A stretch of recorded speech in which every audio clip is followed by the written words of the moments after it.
Hi guys, I'm Mrs. B and this is Artlife.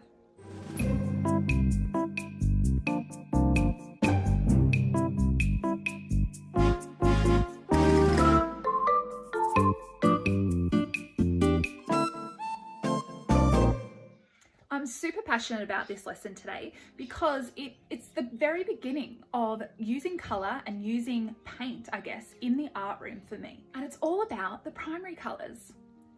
Can you name what the primary colours are? They're red, yellow and blue. And they're super important because they actually make every single colour in the whole wide world. It's amazing. Now today we're just going to focus on what happens when you mix two primary colours together. It actually creates a brand new colour, and that's called a secondary colour. And today we're going to create an artwork using our painting skills, our drawing skills and our colour mixing skills to see what happens. Before that, I'm going to read you a fantastic book called The Colouroos. It's very Australian and it's fantastic at showing you what happens when you mix blue, red and yellow together. So come join me and let's have a go. Now today for this task, all you will need is your watercolours, a brush to paint with and some water, as well as something to draw with, like a pencil or a fine liner permanent pen.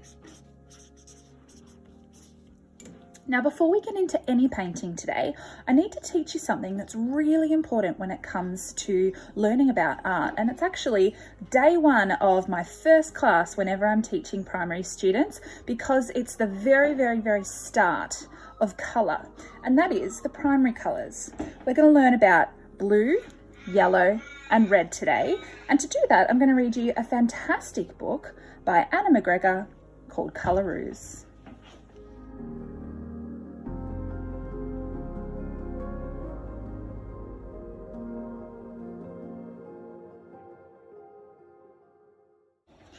Deep in the heart of the red centre lived a mob of red kangaroos.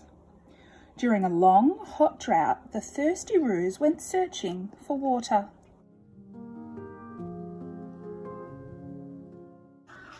They hopped past the fire truck that brumbled down the dirt road. They hopped past the rusted stop sign, noticing all the things red. They hopped through the field of desert pea flowers. They hopped and hopped, but where would they stop?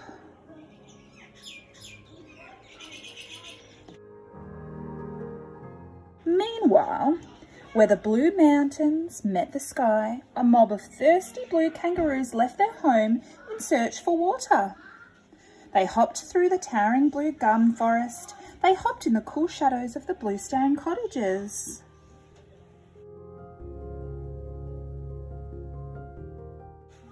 They hopped past the busy bowerbird decorating its nest with anything blue. They hopped and they hopped, but where would they stop? Can you see a few other blue things in this page?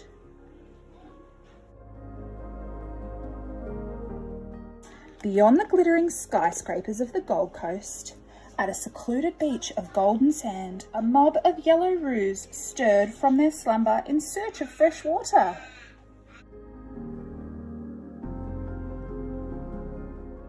They hopped through the puffs of soft wattle. They hopped past curious cockatoos.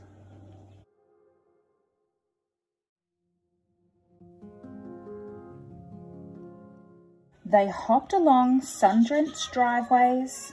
They hopped and they hopped, but where would they stop? Look, it's all of them. Yellow, blue and red. Look, and there's some rainbow lorikeets hiding over there too.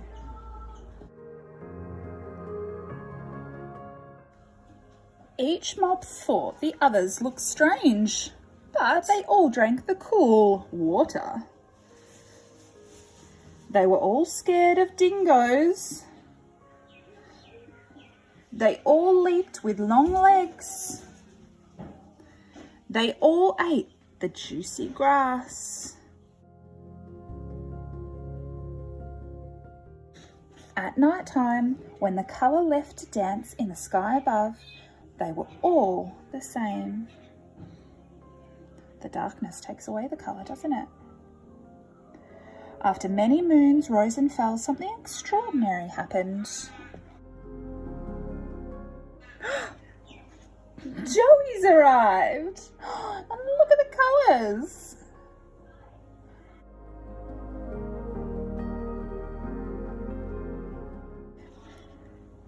A red mummy-roo and a yellow daddy-roo had an orange Joey. She liked to comb her fur by brushing up against Banksia's. She's orange. The yellow mummy-roo and the blue daddy-roo had a green Joey. He liked to practice his hopping by chasing green tree frogs. A blue mummy-roo and a red daddy-roo had a purple Joey. She liked hiding. Sometimes she hid in the lily-pilly bushes, and sometimes she hid in her mummy-roo's pouch. Look at that colour wheel. The young Joeys played together at the watering hole, but when the drought came to an end, it was time to leave. The kangaroos had arrived at the red mob, the blue mob and the yellow mob, and left as one happy, colourful family.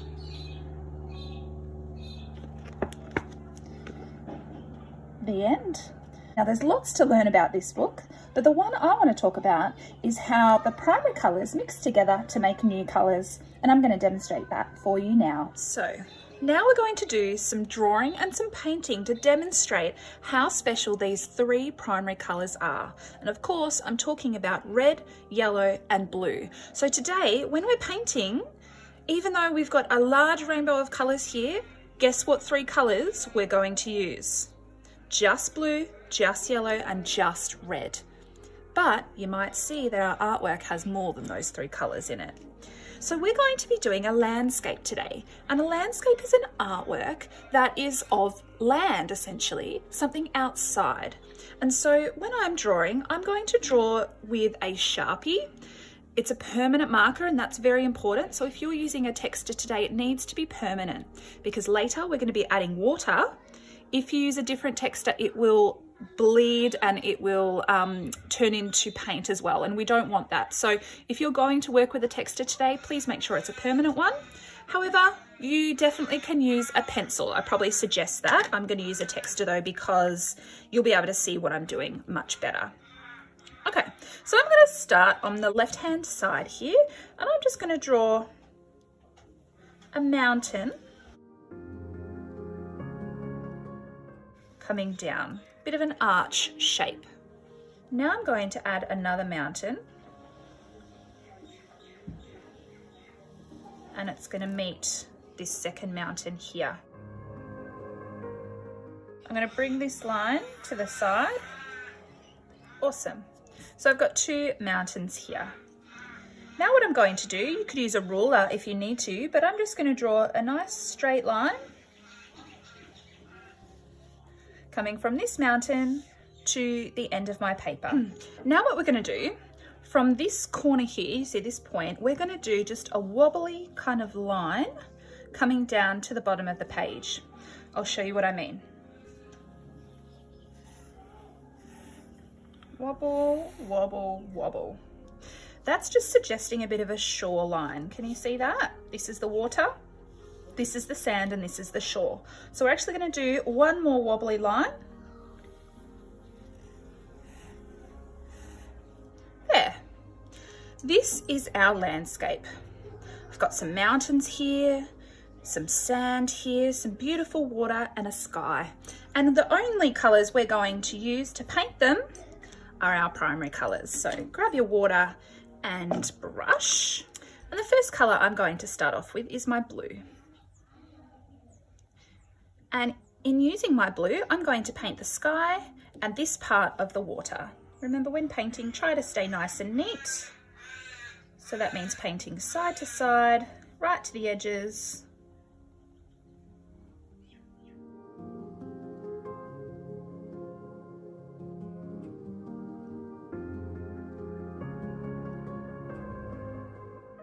I'm actually also going to paint inside this line here. So I'm painting all of the water.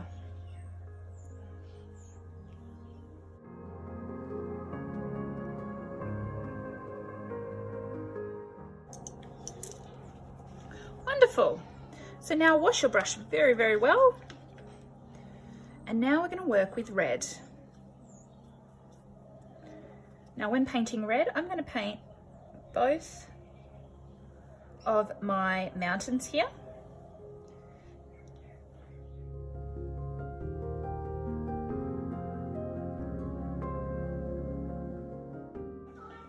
There. All right, wash your brush really well. And now we're just going to paint our sand, but we're not finished yet.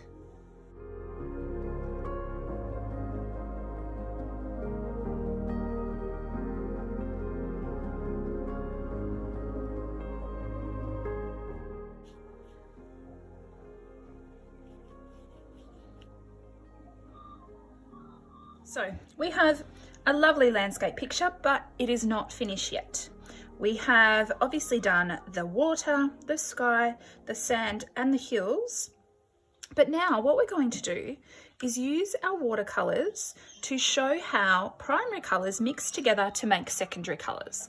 So what we're going to start with is this bit of shore here. Now we've already painted that blue, but I'm going to use yellow on top of my blue to see what's going to happen when we mix those two primary colours together. Does anyone have any ideas what colour it might make? Let's see.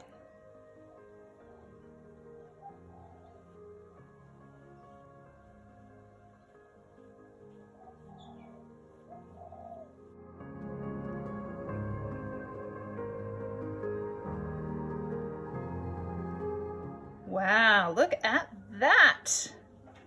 What's happened, guys? Our primary colour blue and our primary colour yellow have mixed together to make a green shoreline there. All right, let's keep going. I'm now going to paint this front mountain here, and I've already painted it red, but now I'm also going to use my yellow to see what happens when red and yellow mix together. Does anyone have an idea? Oh. Look at that. Wow. Some kids that I teach sometimes think I'm a magician and that this is magic, but it's not. Anyone can do this. It's just the special thing about colours, and specifically primary colours.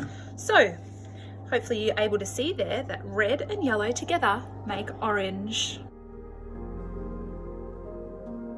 The last thing we're going to do today is finish off with our sky. Now our sky is already blue, but we're going to use red to paint over the top and see what new colour is made. Ho, ho, ho.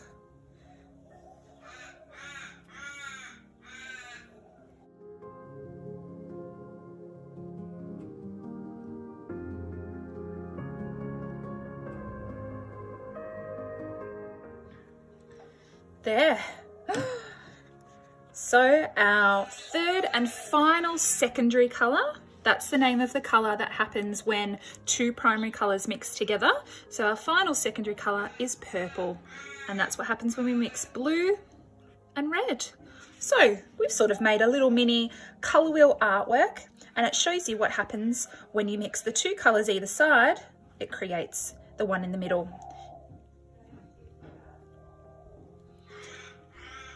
Hopefully you're able to have a go and see how colours mix so beautifully.